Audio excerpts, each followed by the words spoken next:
Les affaires publiques n'ont plus de secret pour lui. Les vrais enjeux. Les vraies questions. C'est un débat que, sincèrement, je n'avais pas trop vu venir, mais quand on y pense, on dit de plus en plus aux gens qui ont des sous-sols finis, écoutez, là, finissez pas trop le plancher, mettez quelque chose qui peut prendre l'eau, ou laissez-le sur le béton, mettez pas d'appareils électroniques qui valent cher au sol. Les inondations font dorénavant partie de la vie. Mais là, la question qui vient, c'est que fait-on des gens, pas qui ont un sous-sol fini, mais des gens qui habitent au sous-sol, ou donc des gens qui ont transformé à Montréal, par exemple, leur sous-sol pour en faire des habitations. J'ai connu ma blonde, Marie-Claude, c'était son cas, elle était étudiante, puis elle avait un 2,5. C'est des gens qui avaient transformé leur sous-sol en petit appartement, là, bien sympathique. Et puis, dans le nord de Montréal, il y en a eu des milliers comme ça. Et donc, il y a carrément un débat en disant on devrait plus loger les gens dans les sous-sols, on devrait plus permettre les appartements dans les sous-sols, les assureurs, les politiciens municipaux, tout le monde s'en mêle sur fond, évidemment, de crise du logement, où on a besoin de logement. Pascal Parent est inspecteur en bâtiment, propriétaire de Bâtimex. Monsieur Parent, bonjour. Bonjour, ça va bien, Monsieur Dumont? Je comprends que vous avez une idée arrêtée là-dessus. Ah, ben c'est très clair. Écoutez, là, je parle pas pour ma paroisse, là, parce que c'est un très gros marché pour nous en expertise, là, dans le résidentiel, les fameux sous-sols. Mais oui, écoutez, la grande majorité des experts, des inspecteurs en bâtiment s'entendent qu'un sous-sol, c'est pas recommandable, surtout pour un espace habitable. Écoutez, pour rendre ça simple, on fait une excavation, on fait un trou, finalement, l'eau s'en va vers le trou, par gravité, bien évidemment. Puis là, à ce moment-là, on met des systèmes de drainage, des drains français, des systèmes d'étanchéité sur la fondation pour gérer cette eau-là. Mais souvent, qu'est-ce qui arrive? On est amené. En fait, c'est un très gros marché là, dans le résidentiel. On est amené à des cas d'infiltration d'eau. Parce que le drain français, à un moment donné, peut lâcher. La vie utile, vous savez, d'un drain français reconnu moyenne, là, c'est de 25 à 30 ans. Alors, ça dure pas éternellement. Ou des fissures dans la fondation, des systèmes d'étanchéité. Ou c'est ça aussi qu'en excavant, veut pas, on se rapproche de la nappe phréatique. Alors, quand la nappe monte, nécessairement, elle monte à l'intérieur. Vous ne loueriez pas, vous ne recommanderiez pas à quelqu'un de louer dans un sous-sol? Dans l'état actuel des inondations, mettons à Montréal, là.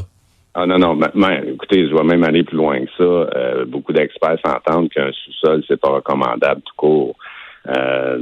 Écoutez, souvent, on va arriver, même dans des bâtiments résidentiels standards, on va arriver puis on va voir des problèmes d'infiltration d'eau ou d'humidité.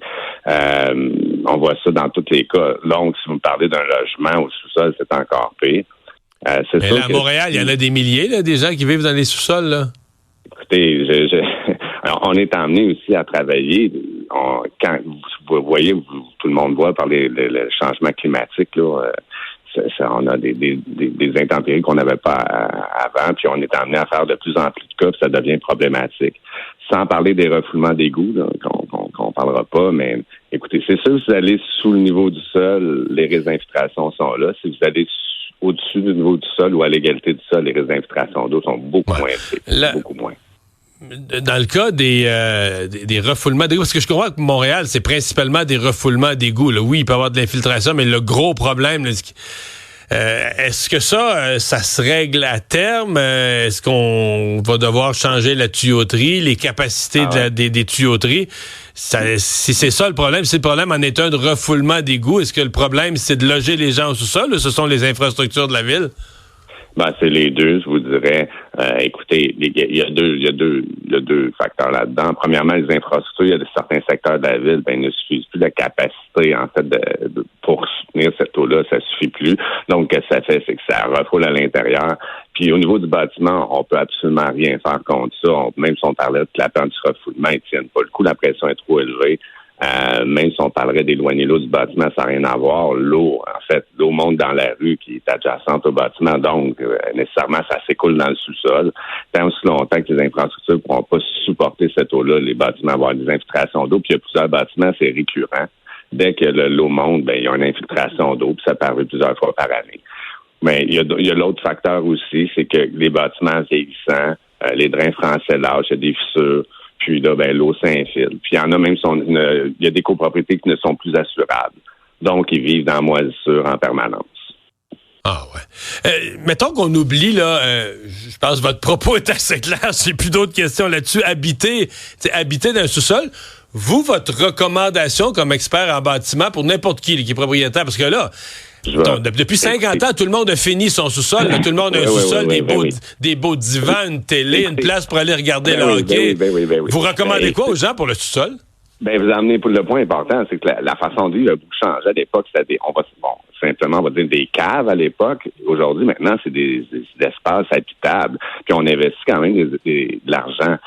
Franchement, moi, personnellement, ça fait au-dessus de 20 ans que je fais de l'inspection en bâtiment. J'en parle presque à tous mes clients, même en préachat. Je lui parle du potentiel risqué du sous-sol. Puis ça, c'est une philosophie très québécoise. Là. Écoutez, il y a bien des États américains, vous allez voir, vous ne verrez jamais tout seul. En Europe, vous ne verrez jamais tout seul.